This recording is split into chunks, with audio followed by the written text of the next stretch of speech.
சொற்களிலே வித்தகராம் கண்ணதாசன்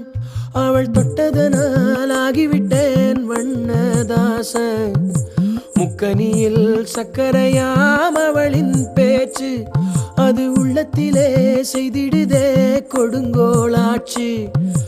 இப்படி நான் இன்னும் சொல்ல சிந்தனையும் ஓடவில்லை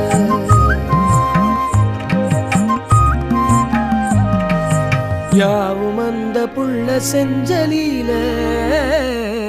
பொட்ட புள்ள தொட்டதுமே கொட்டம் அடங்கிருச்சு ஒரு கண்ணு